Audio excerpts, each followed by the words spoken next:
Donc, je vais laisser ma place à Marie-Pierre Chauzat pour la session surveillance épidémiologique. Marie-Pierre Chauzat est responsable du laboratoire de référence de l'Union européenne sur la santé des abeilles à Sophia Antipolis. Donc, Marie-Pierre, c'est à toi. Oui, et puis tu peux t'asseoir là après. Alors, bonjour à tous. Donc, je vais introduire la session qui va parler d'épidémiologie. Nous avons deux oratrices ce matin de talent. La première, c'est Émilie Delbar, qui est vétérinaire, qui est titulaire du DIE apiculture et pathologie apicole, la promotion 2020. Donc Émilie a travaillé quelques années comme vétérinaire technique en laboratoire pharmaceutique et puis elle a intégré depuis mai 2021 l'INRAE en tant qu'animatrice du réseau OMAA et elle est située, son poste est situé au laboratoire de Sophia Antipolis à l'ANSES. Donc, merci Émilie, et the floor is yours, comme on dit en français.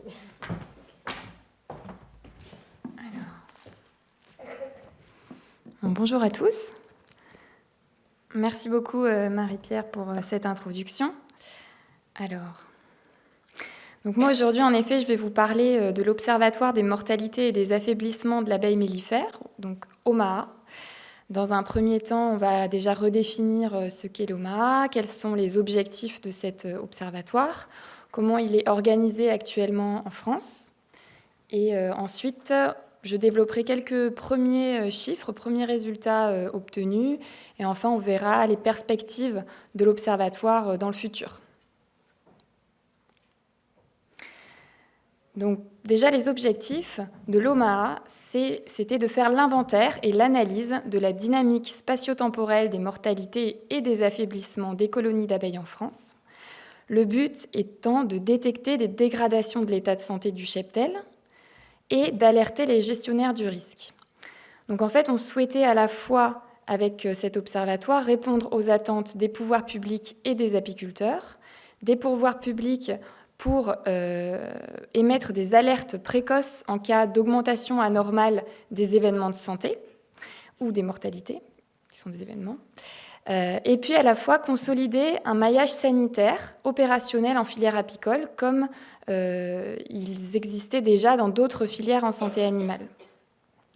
Pour les apiculteurs, on souhaitait les aider à comprendre en fait les événements d'affaiblissement ou de mortalité à l'échelle individuelle et à l'échelle collective. Donc voici un schéma organisationnel pour vous présenter le fonctionnement actuel de l'OMAA. Donc comment ça se passe ? Actuellement, l'OMAA il est déployé dans 3 régions pilotes, je vous en parlerai après, mais du coup, toute personne dans ces régions qui constate un événement de santé sur un rucher, que ce soit un apiculteur ou toute autre personne, peut faire une déclaration à un guichet unique régional. Une déclaration téléphonique. Donc, ce guichet unique régional, il va y avoir un vétérinaire qui sera compétent en apiculture et pathologie apicole pour répondre à cette déclaration, la réceptionner, enregistrer des données issues de cette déclaration et répartir l'événement vers un dispositif de surveillance adapté. Donc, on passe à la case du coup transmission à un dispositif de surveillance. Donc, vous voyez qu'il y en a 3 actuellement qui font partie du coup de l'OMAA. Il y a le dispositif de surveillance des maladies réglementées à la charge de l'État, le dispositif de surveillance des mortalités massives aiguës avec suspicion d'intoxication. Donc, ces 2 dispositifs de surveillance sont sous la responsabilité de l'État et ils sont d'envergure nationale, donc sur tout le territoire. Et le 3e dispositif, c'est un dispositif de surveillance autres troubles qui a été mis en place dans les 3 régions pilotes, spécifiquement au moment du déploiement de l'OMAA. Donc, une fois l'information transmise, ces dispositifs vont choisir de conduire une investigation qui est téléphonique et qui peut aussi être physique, donc se déplacer sur le rucher concerné pour aller investiguer du coup le problème de santé. Les données issues de ces investigations sont ensuite retransmises à l'OMAA. Donc, à l'heure actuelle, c'est le dispositif de surveillance des autres troubles qui retransmet ces données à l'OMAA pour les 3 régions pilotes. Les 2 autres dispositifs analysant leurs données nationales, chacun analysant ses données. L'objectif, comme vous allez le voir dans les perspectives, que le déploiement national de l'OMAA est l'un des objectifs, ce serait à terme du coup que certaines données de chacun de ces dispositifs de surveillance soient retransmises à l'OMAA pour une analyse globale. Donc l'OMAA intervient enfin dans la 4e étape, donc c'est l'exploitation des données, analyse, diffusion des résultats, communication, et puis le déclenchement d'une alerte quand on observe des événements qui sont groupés dans le temps ou dans l'espace.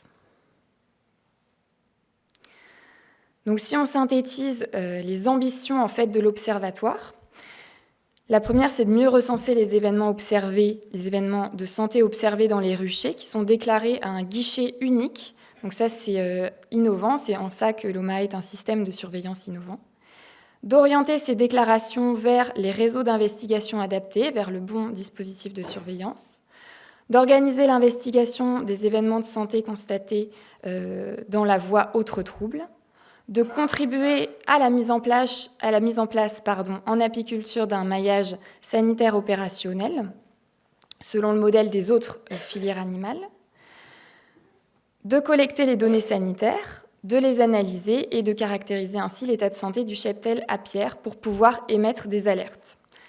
Le but final, c'est de contribuer bien sûr à la compréhension des affaiblissements et des mortalités à l'échelle individuelle et à l'échelle collective. Au moment du déploiement de l'OMAA, il y a eu des outils qui ont été développés pour justement harmoniser le recueil de ces données. Puisque avoir des données standardisées, harmonisées, c'est bien plus simple derrière justement à analyser pour la surveillance. Donc des fiches de déclaration, d'investigation et de prélèvement ont été produites au départ avec un ensemble de questions standardisées. Donc les fiches de déclaration pour les vétérinaires répartiteurs qui répondent au téléphone aux déclarations, investigation pour l'analyse sur les ruchers dans la voie autres troubles et les prélèvements quand il y avait des examens complémentaires qu'on souhaitait faire sur les ruchers. Un protocole d'évaluation de la charge parasitaire en varroa a également été produit et une fiche proposant justement pour la voie autres troubles une démarche diagnostique pour les syndromes qui sont les plus fréquemment rencontrés sur les ruchers. Enfin, en juillet 2020, il y a un système d'information qui a été mis en place, donc un système en ligne, pour faciliter la centralisation des données. Donc maintenant, les répartiteurs et les investigateurs de la voie autres troubles peuvent saisir en ligne en fait, leurs données dans un système d'information. Au déploiement de l'OMAA, les acteurs de terrain ont été formés à l'utilisation de ces différents outils. Ensuite, il y a eu aussi des actions de communication. Donc là, j'ai mis ici un exemple d'affiche OMAA Pays de la Loire. Vous l'avez peut-être déjà croisé dans les revues apicoles. Donc des affiches, vous constatez des mortalités ou des affaiblissements de colonies d'abeilles, déclarez-les à l'OMAA. Donc bien souligner qu'il s'agit des mortalités, mais également des affaiblissements. Donc en fait de tout trouble de santé qu'on va pouvoir observer sur un rucher. Des articles avaient été également publiés et puis les supports de présentation du dispositif avaient été diffusés pour présenter l'OMAA. Donc le déploiement expérimental de l'OMAA. On est encore en phase de déploiement expérimental, on est en phase pilote. Donc le but de cette phase pilote, c'était déjà de tester le dispositif tel qu'il avait été conçu par un groupe de travail national. C'est un groupe de travail qui avait élaboré en fait le fonctionnement de cet observatoire et préparé son déploiement. Donc pourquoi on a cette phase pilote? C'était le but étant de vérifier que le réseau était opérationnel. Est-ce qu'il répondait aux objectifs qui lui avaient été assignés au départ?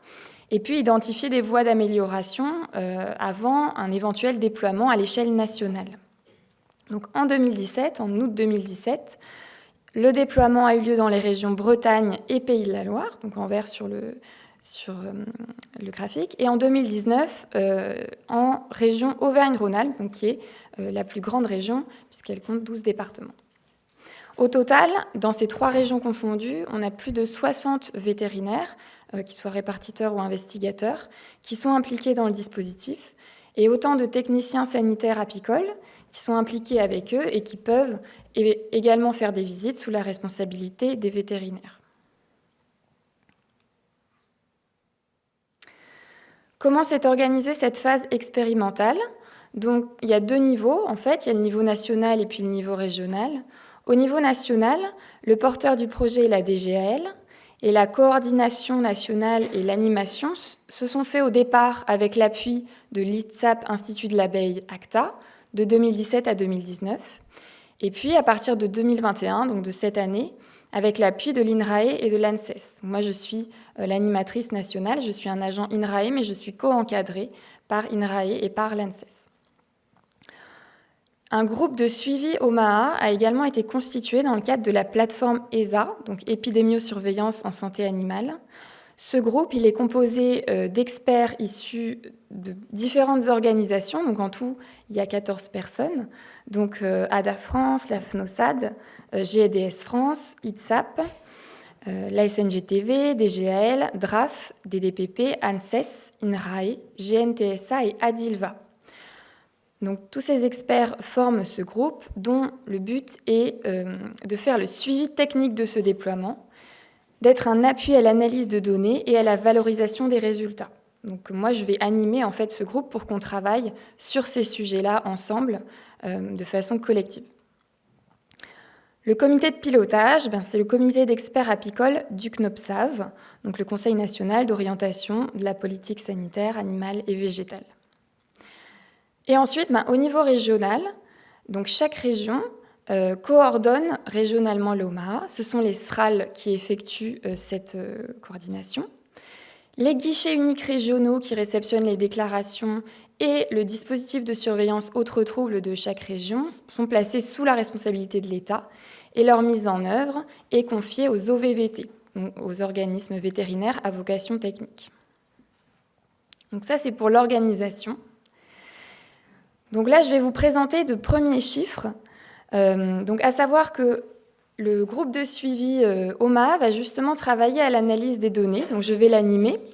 Donc pour l'instant, le travail sur les données a simplement été initié. Je n'ai pas encore de résultats définitifs à vous présenter aujourd'hui. Donc j'ai décidé quand même de vous présenter certains chiffres qui étaient intéressants, mais voilà, les détails viendront plus tard quand on aura du coup accompli ce travail avec le groupe de suivi.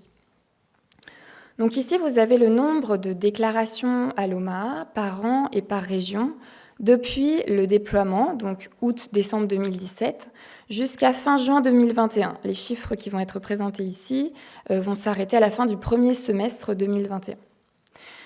Donc, ce qu'on peut voir, vous voyez que c'est segmenté également par région. Donc, en 2018, donc 2017, c'était le démarrage. 2018, Bretagne et Pays de la Loire. En 2019, la région Auvergne-Rhône-Alpes a rejoint le système de surveillance. En 2020, on a eu un tout petit peu moins de déclarations qu'en 2019. Après, 2020 a été une année assez particulière, comme chacun sait, avec des confinements, donc peut-être moins de déplacements sur les ruchers aussi. Et en tout cas, au premier semestre 2021, on avait déjà 450 déclarations, donc c'était très, très encourageant. Au total, plus de 2300 déclarations ont été faites à l'Observatoire depuis le déploiement. Donc c'est un chiffre qui est encourageant et qui souligne que les personnes qui rencontrent en tout cas des troubles de santé ont envie de les signaler, de trouver des solutions à leurs problèmes. Ici, on peut voir l'orientation des déclarations vers les 3 dispositifs de surveillance, toutes régions confondues, donc toujours d'août 2017 jusqu'à la fin du premier semestre 2021. Donc, ce qu'on remarque à la fin des déclarations, donc le répartiteur doit transmettre l'information à l'un des 3 dispositifs de surveillance que j'ai présentés au début. Donc 11% des déclarations sont transmises au dispositif de surveillance des maladies réglementées, 10% au dispositif de surveillance des mortalités massives aiguës avec suspicion d'intoxication, et 79%, donc la grande majorité, au dispositif de surveillance des autres troubles. D'où l'intérêt en fait porté à ce dispositif et le développement du coup d'une fiche afin de standardiser une démarche diagnostique face aux troubles qu'on rencontrait le plus fréquemment en filière apicole. Donc voilà, un travail à faire qui a déjà été bien mené pour ce troisième dispositif de surveillance. Ici, on voit donc le nombre de déclarations à l'OMA par mois et par région sur un an. Donc, j'ai pris ici de juillet 2020 à juin 2021, oui, et pour les 3 régions. Donc, ici, ce qu'on peut voir déjà, c'est qu'on a un profil, on va dire, assez similaire d'une région à l'autre, dans le sens où forcément on a davantage de déclarations au démarrage de la saison. Donc au début du printemps et au printemps, on a plus de déclarations qu'à l'automne. En fait, ça peut nous servir d'analyser ce genre de chiffres, à mieux organiser l'observatoire en anticipant les besoins en nombre d'investigateurs et en nombre de répartiteurs et de TSA en fonction du coup des mois de l'année pour anticiper en fait les besoins. Après, il ne faut pas oublier que quand même la région Aura est une très grande région, il y a 12 départements, donc ça cache forcément des disparités départementales et les analyses devront aussi aller jusqu'à ce niveau départemental par la suite. Donc voilà, c'est un travail en cours, mais c'était intéressant de montrer ce premier jet de graphique aujourd'hui. Ce qu'on peut aussi regarder, c'est le profil des déclarants à l'OMA. Donc ce qu'on voit sur le premier graphique, le camembert, c'est qu'on a 80% des déclarants qui sont les apiculteurs eux-mêmes, donc les détenteurs des ruchers qui présentent un trouble de santé. Ensuite, il y a les vétérinaires, les agents des ADA, du NADA, les TSA, des agents de DDPP, de GDS ou de GDSA, donc différents profils, mais globalement, dans 80% des cas, c'est l'apiculteur qui déclare directement. Donc ça, c'est un signe vraiment positif. Après, ça veut aussi dire que du coup, il y a un travail à mener pour répondre aux attentes du coup des apiculteurs qui sollicitent l'observatoire. Dans le deuxième graphique qu'on peut voir sur la droite, donc ici, il s'agit du pourcentage de déclarations en fonction du profil de l'apiculteur selon son nombre de colonies. Et on voit qu'on a ici les 3 régions qui sont différenciées. Et la première chose qu'on voit, c'est qu'on a un profil très similaire des déclarants en fonction des régions, avec environ 45% des déclarants qui ont moins de 10 colonies. Donc les seuils qu'on a choisis ici sont des seuils qui vont pouvoir être retravaillés dans le cadre du groupe de suivi. On pourra choisir des seuils différents de nombre de colonies.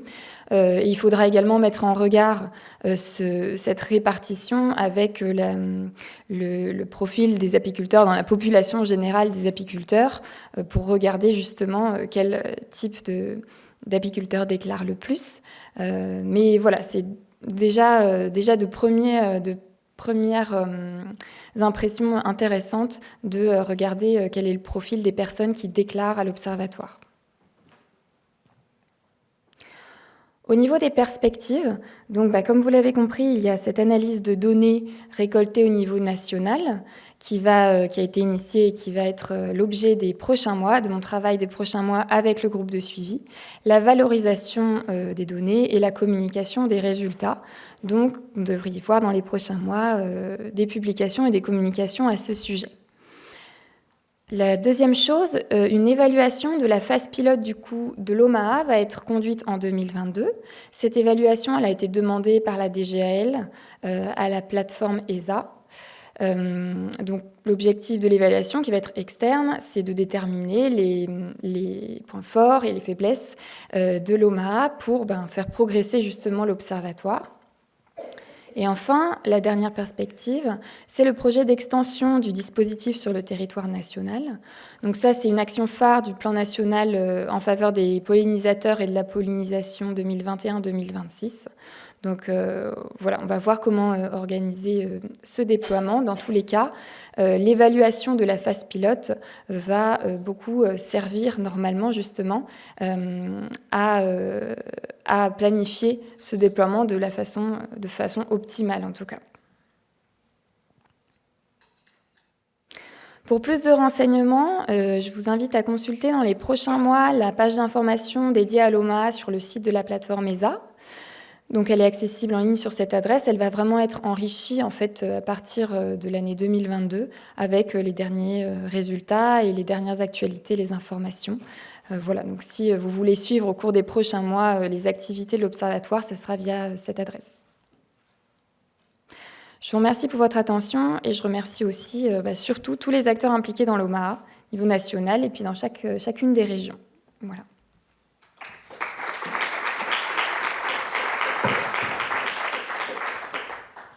Merci Émilie pour cette présentation très claire. Est-ce qu'il y a des questions dans la salle? Je vois, oui, il y a Monsieur Lecomte qui a levé la main. Oui, bonjour. Bonjour. Philippe Lecomte. Les premières années où on a présenté les résultats d'OMA, il y avait des résultats à la clé. Pourquoi est-ce que vous n'en mettez pas de résultats sur les causes de mortalité qui ont été identifiées ces 3 dernières années?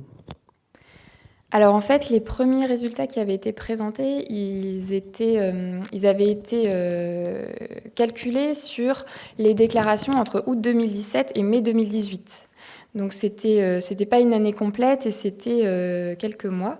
Depuis, il n'y a pas eu d'analyse sur les données récoltées sur toute la période. Donc en fait, plutôt que de présenter quelque chose de très segmentaire et de représenter les résultats qui avaient été émis à ce moment-là, on va tout reprendre depuis le début avec le groupe et puis analyser sur l'ensemble de la période ces nouveaux facteurs. Mais c'est pour ça que je n'ai pas présenté aujourd'hui les résultats qui avaient été peut-être diffusés à l'époque, en 2018, du coup. Je ne sais pas si c'était ça la question. Il y a une question de Gilles Salva, en bas.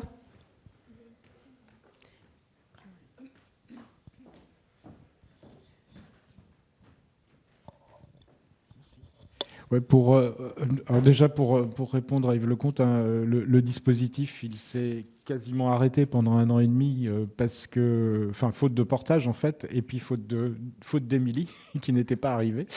C'est des difficultés, on va dire administratives, de montage financier. Maintenant, il nous reste à assurer la pérennité de ce dispositif sur le long terme. On voit bien que c'est quelque chose qui va s'inscrire sur le long terme. Et on souhaite tous assurer la pérennité de ce dispositif. C'est un message que j'envoie à Émilie. Et on va s'employer à le faire. Moi, j'avais une question, en fait. Deux questions. Quel est le pourcentage de signalements qui passent du dispositif autre cause, donc OMA, qui repasse sur mortalité aiguë ou sur maladie réglementée? Est-ce qu'il y a, sur des erreurs de erreurs, un aiguillage différent des déclarations qui amènerait un retraitement par OMA? C'est ma première question. Et la deuxième question, tu as parlé effectivement du déploiement national dans le cadre du plan national pollinisateur.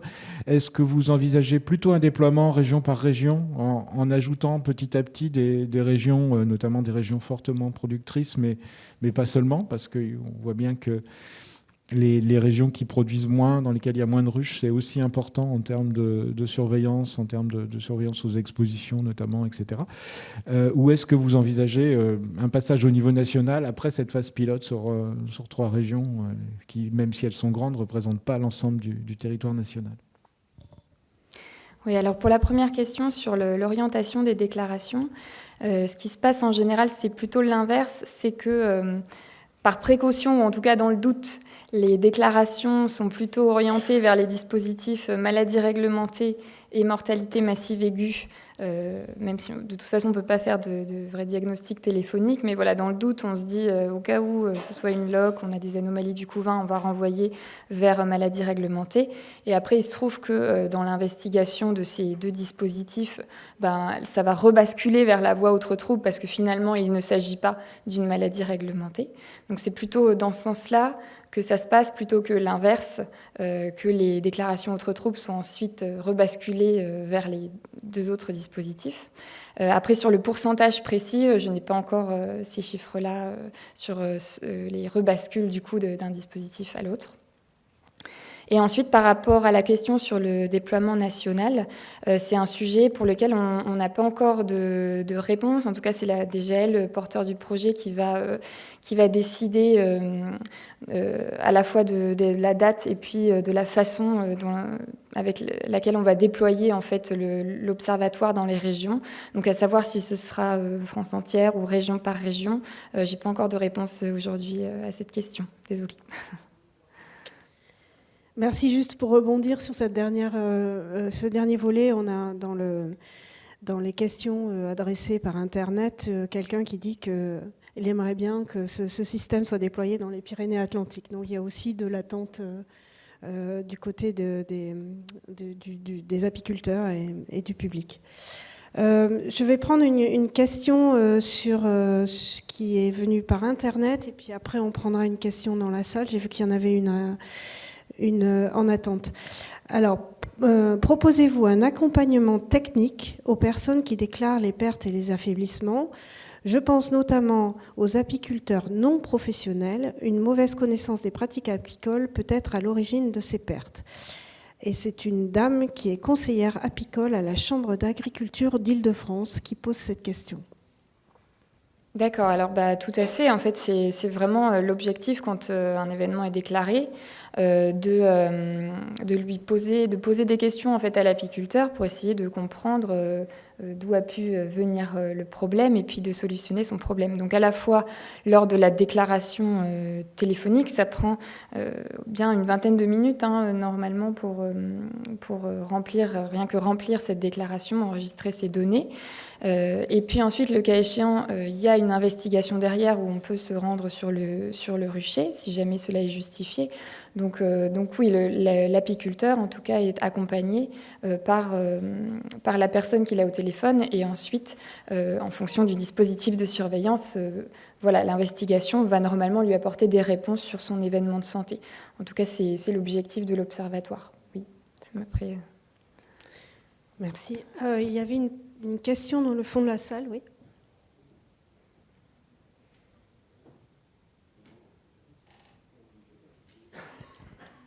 Attendez, il y a un monsieur qui était en premier là-bas, au fond de la salle.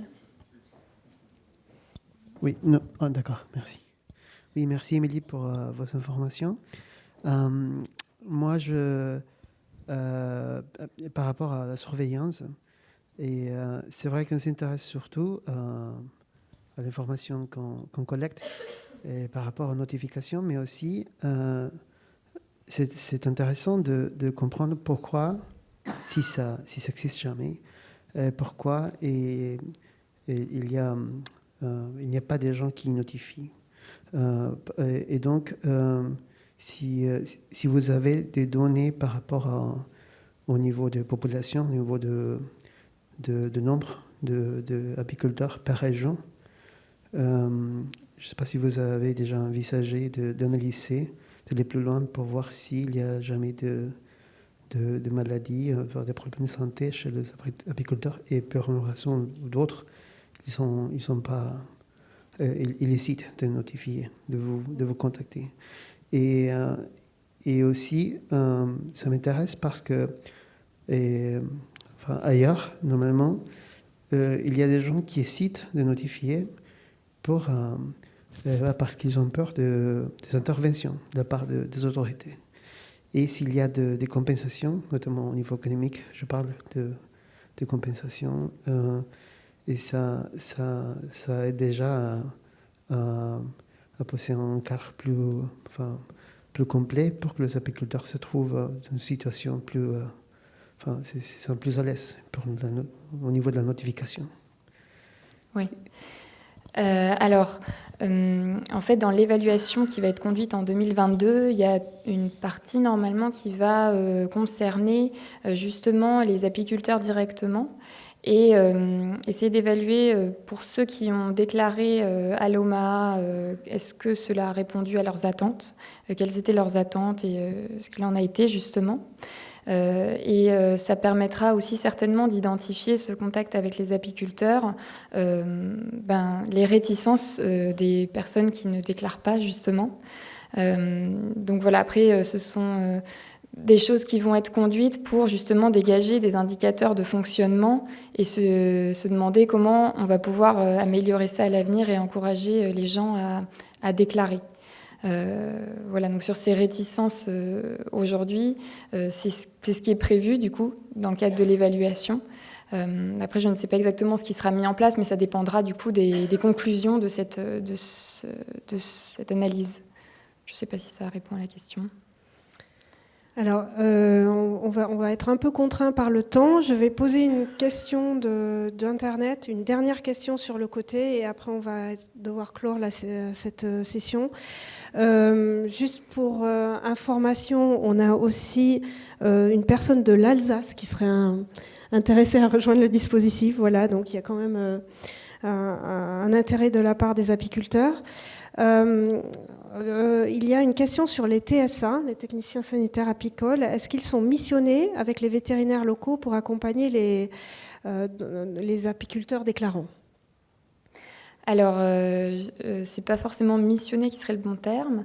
Alors moi, sur la réglementation concernant les techniciens sanitaires apicoles, je vais pas être le bon interlocuteur, savoir comment ça se passe dans chaque région. En tout cas, je sais qu'ils travaillent ensemble et sous la responsabilité des vétérinaires normalement. Voilà, c'est ça. Mais voilà. Après, la façon dont, en plus, ça dépend aussi de chaque région, le contact avec les TSA. Donc, d'accord. L'articulation est un peu différente dans chaque région. En ce moment, oui. Actuellement, oui. Mais... Je prends la dernière question sur le côté. Je suis désolée, je ne peux pas prendre toutes les questions, ni dans la salle, ni sur Internet. Oui, bonjour, Daniel Wieselski, je suis apiculteur. Il semblerait que le dispositif s'appuie beaucoup sur les TSA et sur leur capacité à engager la conversation et une discussion un peu pédagogique avec les apiculteurs. Or, il semblerait que le dispositif TSA soit assez fragile, pour ne pas dire faible dans certains départements, certaines régions. Alors comment l'OMA va pouvoir fonctionner si l'étape qui est proche du terrain n'est pas en capacité de remplir sa tâche correctement? Et ce n'est pas un problème personnel par rapport aux personnes, c'est un problème de structure, de système. Merci. Alors actuellement, en fonction des régions, on a un nombre différent de vétérinaires et de TSA qui travaillent pour l'observatoire. Donc c'est pour ça que je disais que ça dépendait aussi de chaque région. Chaque région est un peu organisée différemment.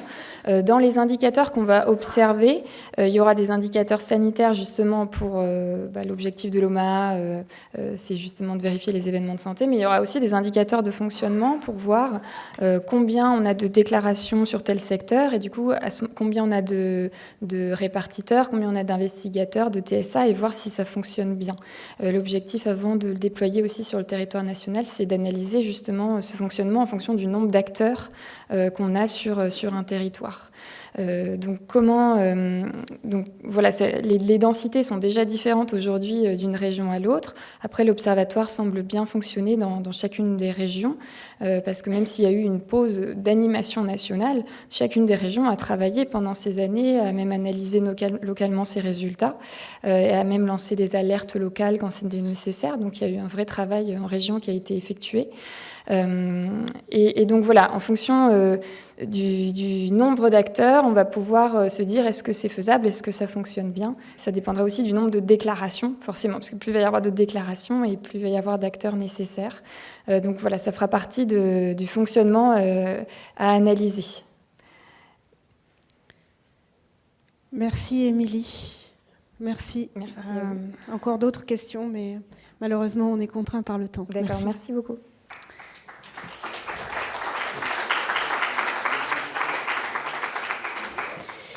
Bien, maintenant nous allons accueillir Marion Laurent. Marion Laurent est épidémiologiste en santé animale. Depuis 2013, elle travaille au laboratoire de Sophia Antipolis de l'ANSES dans l'unité de pathologie de l'abeille. Elle a été particulièrement en charge d'animer le projet EpiLobby, qui était un projet commandé au LRE, le laboratoire de référence de l'Union européenne par la Commission. qui visait à estimer la mortalité des colonies d'abeilles au niveau européen. Et aujourd'hui, elle anime le groupe de suivi de l'enquête nationale sur la mortalité hivernale des colonies d'abeilles et elle va nous présenter ce travail et certains des résultats. À toi, Marion. Merci Marie-Pierre pour cette présentation. Donc, bonjour à tous. Donc, comme l'a dit Marie-Pierre, je vais vous présenter aujourd'hui les résultats de l'enquête 2021 au nom du groupe de suivi de la plateforme. Donc, pour remettre en contexte, cette enquête a débuté en 2018 suite à plusieurs remontées au printemps de la part d'apiculteurs de mortalité importante dans différentes régions qui avaient été observées durant l'hiver 2017-2018. Et donc la DGL a décidé de mettre en place une enquête déclarative qui a été lancée à l'été 2018 et qui a été conçue et développée dans le cadre de la plateforme d'épidémiosurveillance en santé animale avec la DGL, l'ITSAP et l'ANSES dans la réflexion. Il y avait deux objectifs pour cette première année d'enquête. C'était d'une part d'objectiver sur l'ensemble du territoire le taux de mortalité tel que déclaré par les apiculteurs et de recueillir leur avis sur les causes possibles. Cette enquête a été reconduite en 2019 avec un objectif en plus qui était d'apprécier l'évolution du taux de mortalité hivernale dans le temps. Et puis en 2020, le comité d'experts apicoles du CNOPSAV a été consulté pour décider, pour savoir ce qu'on faisait de cette enquête et des orientations à y donner. Il y a eu une première étape où on a reconduit l'enquête en l'état en ajoutant des questions sur la gestion de varroa pour répondre aux attentes de la filière. Et ce travail a été fait en contribution avec différents organismes. Et puis, à l'automne 2020, on a initié un travail de réflexion au sein d'un groupe de suivi qui, cette fois, s'en est trouvé élargi pour les orientations à donner. Et est sorti de cette réflexion de nouveaux objectifs. Donc, vous voyez, alors je vais voir si le pointeur marche. Les 3 premiers objectifs restent les mêmes que ceux des 3 premières années. Se rajoute à ça un objectif de recueillir les facteurs potentiels de mortalité hivernale, toujours à dire d'apiculteurs. On est bien conscient qu'on ne va pas pouvoir recueillir tous les facteurs potentiels expliquant la mortalité hivernale, ne serait-ce que pour certains, ça nécessiterait des visites sur le terrain, et ce qu'on n'a pas comme moyen à notre disposition, mais on va pouvoir recueillir des informations telles que les pratiques apicoles. Un autre objectif qui était une demande de la filière était de communiquer aux partenaires des données ou des éléments descriptifs sur la situation et puis d'apporter un appui scientifique-technique aux actions qui pourraient être mises en place. L'idée derrière ça, c'est d'améliorer le retour aux apiculteurs et par conséquent aussi améliorer la participation et aussi de permettre aux organisations qui font des enquêtes aussi de leur côté en local de se joindre à l'enquête nationale, de mutualiser leurs efforts avec les nôtres puisqu'ils pourraient avoir les données a posteriori pour leur région ou leur département. Et un dernier objectif qui était d'investiguer la pertinence et la faisabilité de mettre en place une enquête sur la mortalité en saison. Donc la définition est complexe. On voit que ça amènerait beaucoup de réflexions sur comment cette enquête se conduirait par rapport à l'enquête sur la mortalité hivernale, à quelle période. Donc voilà, pour répondre à toutes ces questions, on a d'abord un premier objectif d'investiguer la pertinence. En tout cas, pour 2021, avec ces objectifs en tête, le groupe a travaillé au nouveau questionnaire.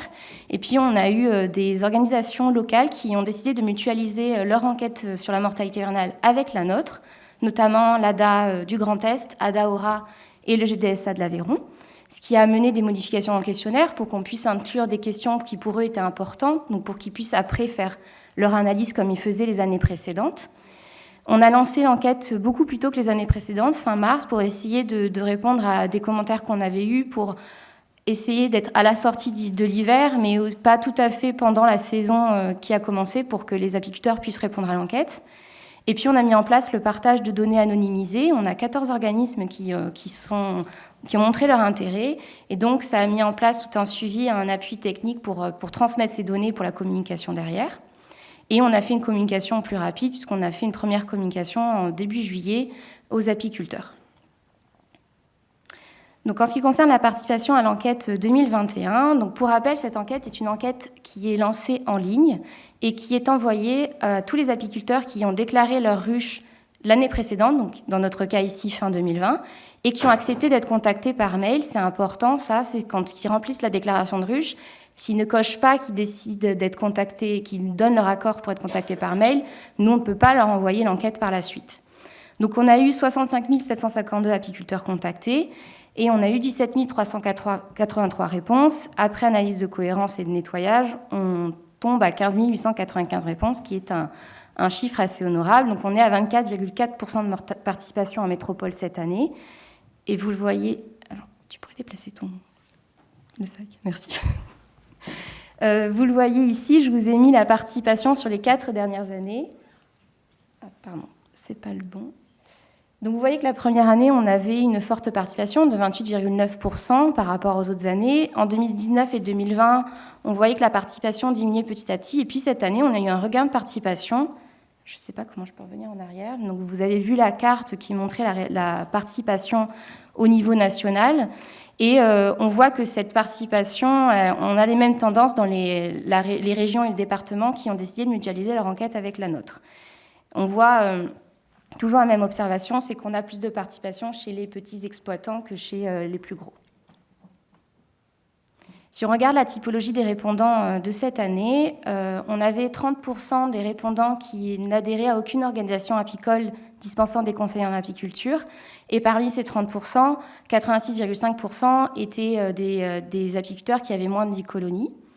Ensuite, on a 19% des répondants qui adhèrent à une organisation sanitaire apicole, 17% à un syndicat apicole et près de 15% à une organisation sanitaire apicole et à un syndicat. Et aussi, une information intéressante, c'est qu'on a plus de la moitié des déclarants qui ont entre 10 et 49 colonies et ceux qui ont plus de 50 colonies qui adhèrent à une organisation sanitaire apicole. On leur posait aussi une question cette année sur depuis combien de temps ils pratiquaient l'apiculture. Donc vous voyez ici le graphe qui vous montre donc, les années d'expérience en fonction de la taille d'exploitation. Toute exploitation confondue, on a 46,7% des répondants qui avaient moins de 5 ans d'expérience. On voit que la majeure partie sont ceux qui ont moins de 10 colonies. Et effectivement, quand on regarde dans le détail, ceux qui ont moins de 10 colonies, plus de la moitié avaient moins de 5 ans d'expérience en apiculture.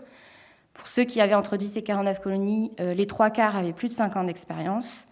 Et ceux qui ont plus de 50 colonies, plus de la moitié avaient plus de 10 ans d'expérience. On leur posait aussi une question sur leur transhumance en 2020. Donc on a 12,2 personnes qui ont répondu qu'ils ont transhumé au moins une fois leur ruche en 2020 pour la production de miel ou la pollinisation. Et parmi eux, 43,5% avaient moins de 10 colonies et 18,8% avaient plus de 50 colonies. Je vais maintenant vous parler donc des chiffres qui nous intéressent sur la mortalité hivernale, mais seulement pour la métropole. Alors, je suis passée un peu vite sur la carte, mais vous voyez que pour les DOM, on a très peu de réponses. Et c'est sûr que l'enquête n'est pas adaptée. On n'a pas la même définition de mortalité hivernale. Et pour certaines DOM, il n'y a pas forcément le même hiver que chez nous. Donc ça, c'est sûr qu'il y aura un travail à faire pour les adapter pour les DOM, cette enquête. Mais en tout cas, voilà, pour la suite, je vais vous parler seulement des résultats de la métropole. Et je veux d'abord faire un arrêt sur la définition de mortalité telle que l'on la conçoit dans l'enquête. Dans l'enquête, on considère comme mortes donc les ruches mortes, les ruches aussi accidentées et les ruches faibles et bourdonneuses qu'on peut aussi appeler non-valeurs. Pourquoi je fais cette précision ? Donc, dans les organisations qui ont décidé de mutualiser leur enquête avec la nôtre, ils font cette distinction depuis plusieurs années. Et donc, pour leur permettre de continuer à calculer leur mortalité comme les autres années et de permettre de faire des comparaisons, on a décidé de séparer cette information cette année, mais nous, on peut a posteriori rassembler l'information et continuer à calculer la mortalité comme on le fait les autres années pour permettre une comparaison avec nos années précédentes. Donc, je vous présente ici, pour 2021, la mortalité moyenne, avec à gauche toute perte incluse, telle que, en fait, c'est la définition de notre enquête nationale. Donc, vous voyez... Alors, on ne peut pas revenir en arrière avec... OK. J'espère que vous avez en tête les chiffres de la diapo d'avant. Donc, ce que je voulais dire sur cette diapo, c'est que quand on voyait... On peut revenir en arrière ? Non, bon, c'est pas grave. C'était pour revenir en arrière. Ah ben parfait, merci. Merci. Donc, c'était pour vous montrer, je vais essayer de tromper de bouton pour la suite. Vous avez à droite la mortalité calculée en considérant seulement les mortes. Donc, vous voyez qu'on tombe à 15,8%. Alors que considérant toutes les pertes, on est à 24,8% au niveau national. Pour la suite de ma présentation, je ne vais pas regarder seulement les mortes, je vais considérer la définition qu'on a depuis plusieurs années, considérer toutes les pertes pour la mortalité. Donc, vous avez ici le tableau présentant la mortalité calculée depuis 2018.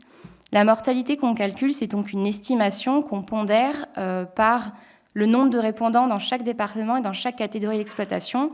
L'idée derrière, c'est, je ne vais pas rentrer dans le détail du calcul, si vous avez des questions après, il n'y a pas de souci, c'est de pondérer pour que ceux qui ont répondu plus dans un département, une catégorie d'exploitation, ne pèsent pas plus sur la mortalité totale. Les chiffres ne sont pas consolidés parce qu'on est en train de travailler à ce calcul pour le rendre plus robuste.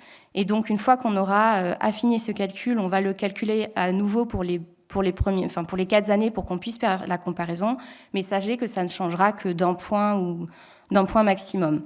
Donc, si on regarde les chiffres, vous voyez que la première année, on avait 29,4% de mortalité, toute exploitation confondue. En 2019 et 2020, on descendait à 21%, et cette année, on a 24,8% de mortalité. On voit que sur ces 4 années, la mortalité est toujours plus élevée chez les petits exploitants que dans les autres catégories.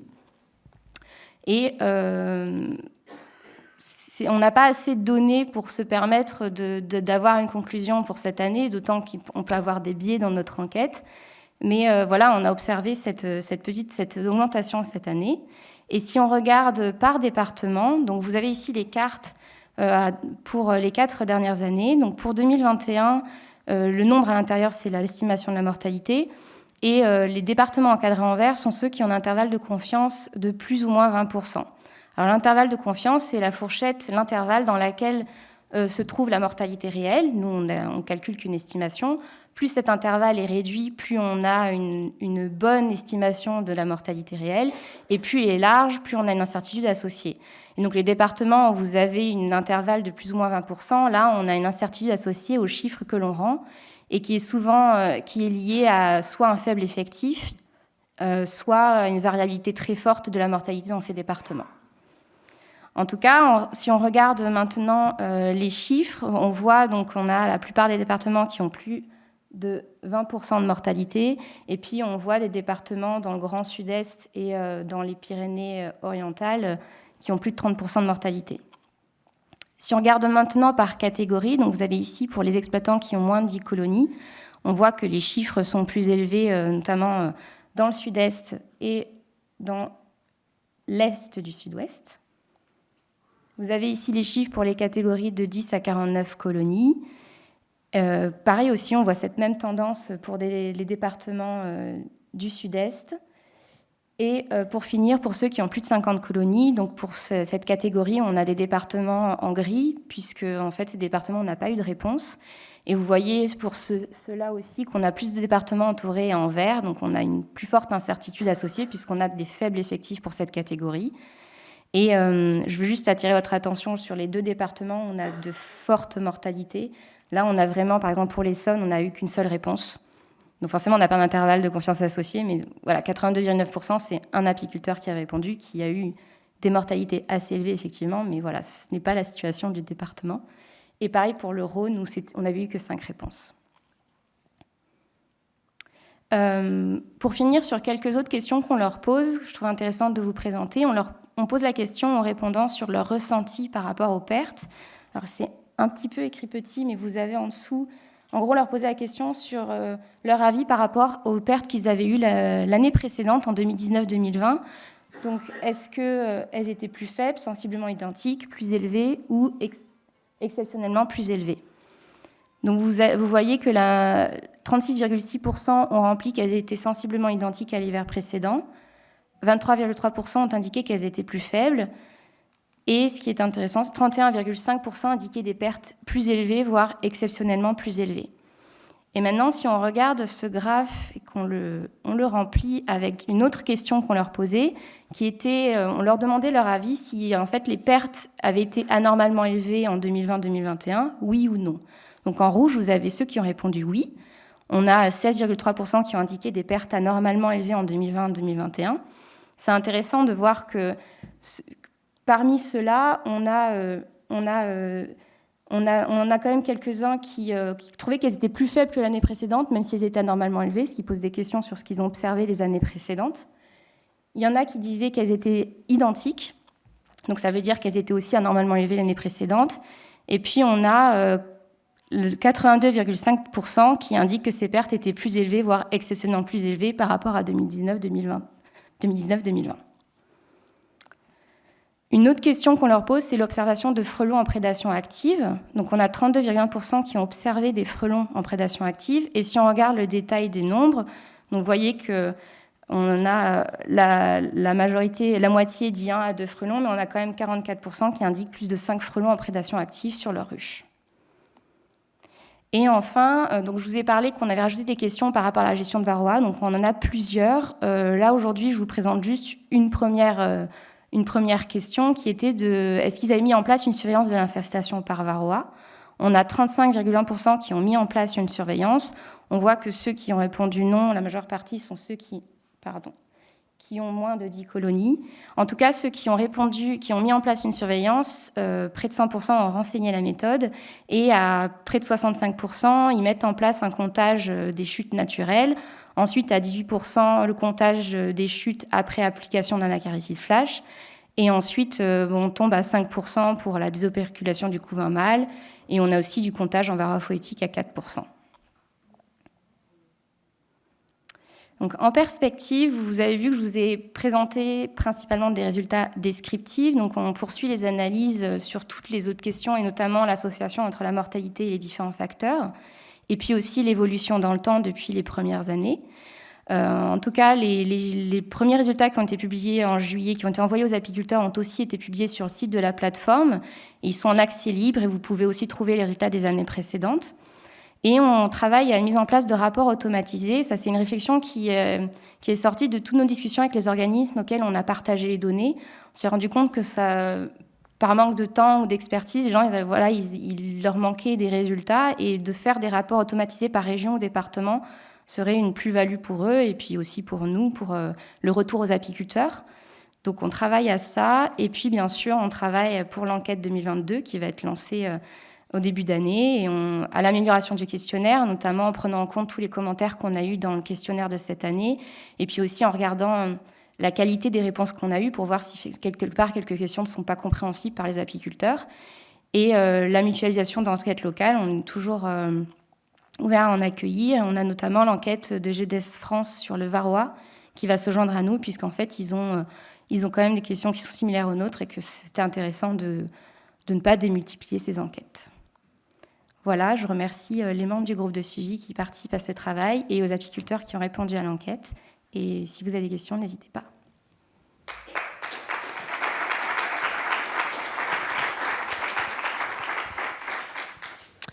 Merci Marion. Je vais commencer par savoir s'il y a des questions dans la salle. Axel de Courty. Est-ce que ça marche ? Oui. Merci beaucoup Marion. Avant de poser ma question, je voudrais faire une remarque. Je trouve qu'on a la chance d'avoir ce genre de travail. Voilà, c'est vraiment très appréciable. Merci pour l'engagement de l'ANSES et ton engagement dans ce groupe. Même si voilà, on peut toujours faire évoluer, mais ce groupe fonctionne bien en écoutant en plus les acteurs locaux, les acteurs régionaux. Il y a une vraie consultation. Voilà, les acteurs locaux se sentent écoutés. C'est aussi un dispositif qui sait évoluer. Voilà, et vous abordez des choses qui sont complexes, comme attraper peut-être la mortalité en saison. Enfin voilà, vous avez ce courage-là, donc bravo. Merci. J'avais une question sur la piste qui avait été évoquée. Je ne sais pas où vous en êtes, de tenter un tirage aléatoire aussi. De comparer ces chiffres-là. Je serais curieux de comparer ces chiffres avec, peut-être pas dans toutes les régions, mais dans certaines régions avec un dispositif de tirage aléatoire. Oui, c'est vrai que je ne l'ai pas évoqué, mais dans les orientations à donner, il y avait aussi cette réflexion de pouvoir améliorer la représentativité et donc de mettre en place une enquête tirage aléatoire.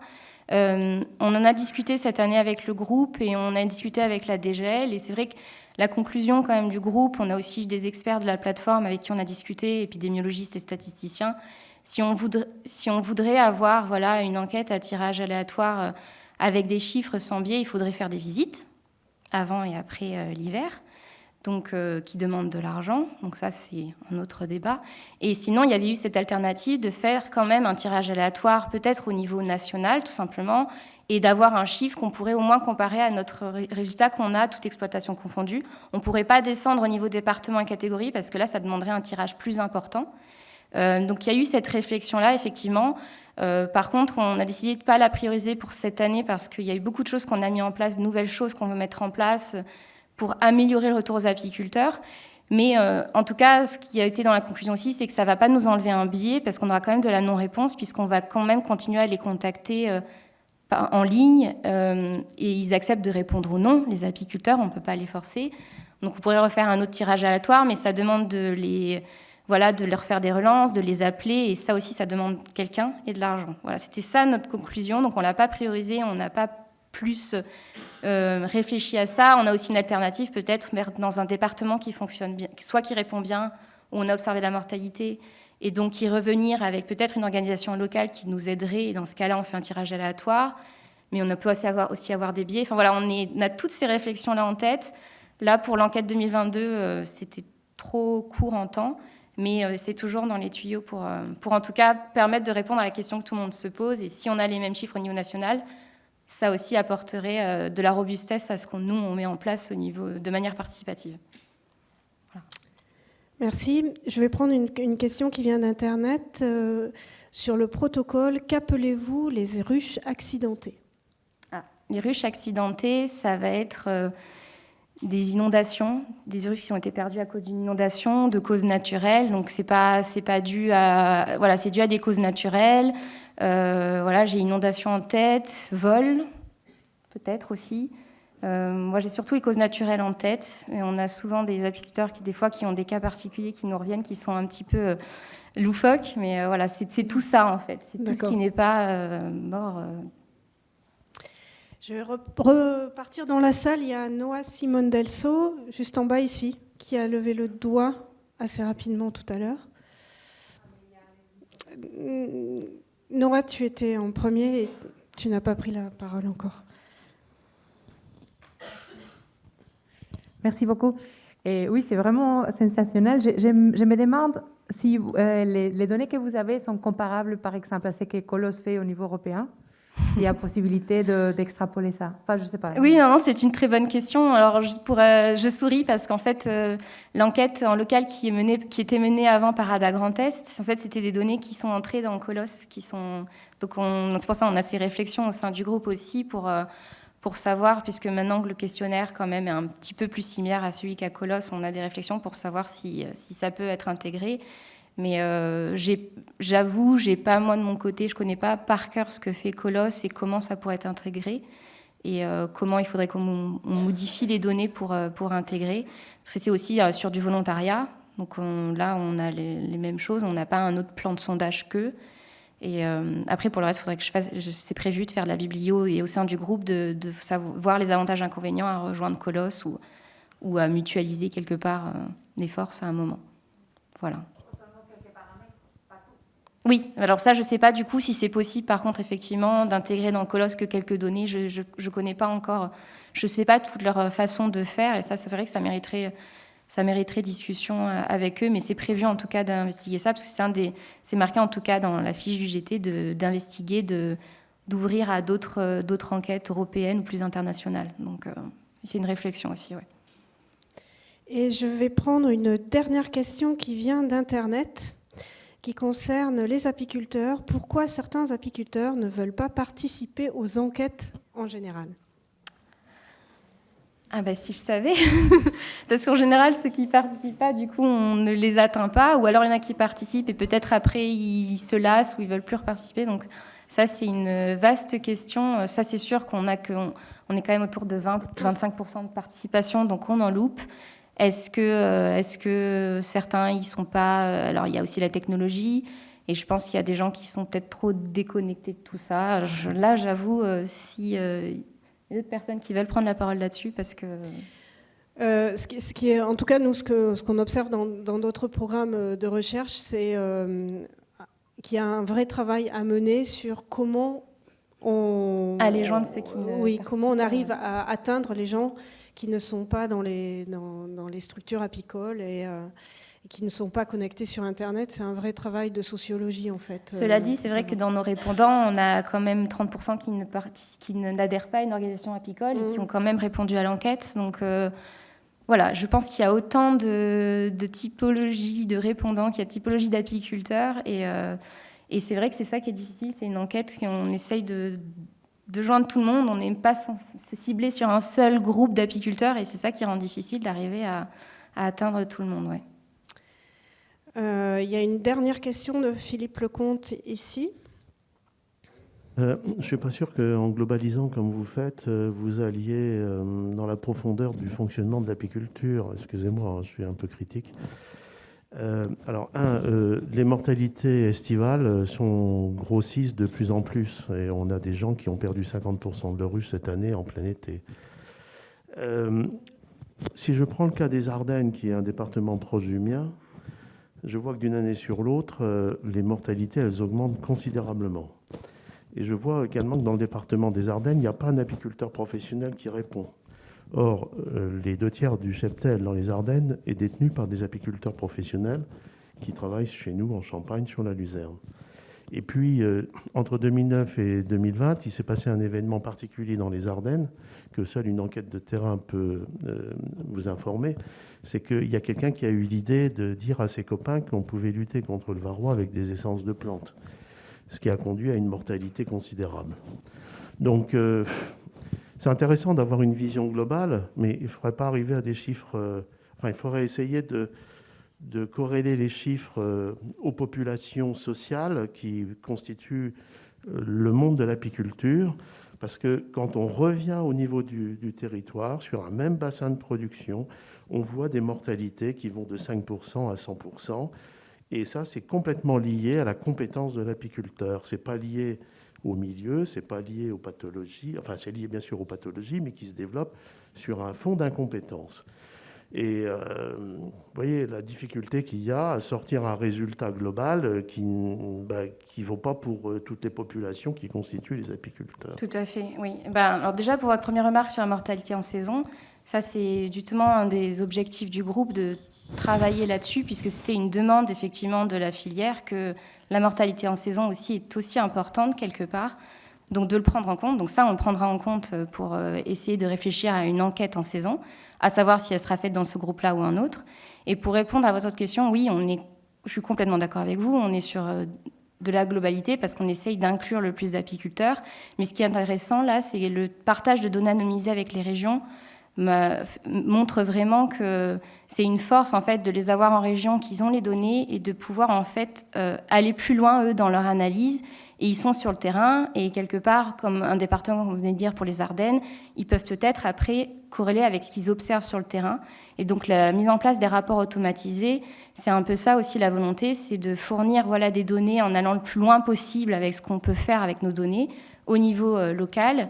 On leur fournit et après peut-être eux, ça peut les aider aussi en local pour aller plus loin dans la réflexion. Et puis ils sont toujours liés avec le groupe, donc ça peut amener de la réflexion. Donc c'est un peu vers ça qu'on veut tendre, d'essayer d'avoir aussi cette réactivité et ce retour rapide pour pouvoir expliquer un peu mieux, parce que c'est vrai qu'on est sur nos répondants, et puis là on n'est pas au niveau national, on est toujours sur les réponses à l'enquête.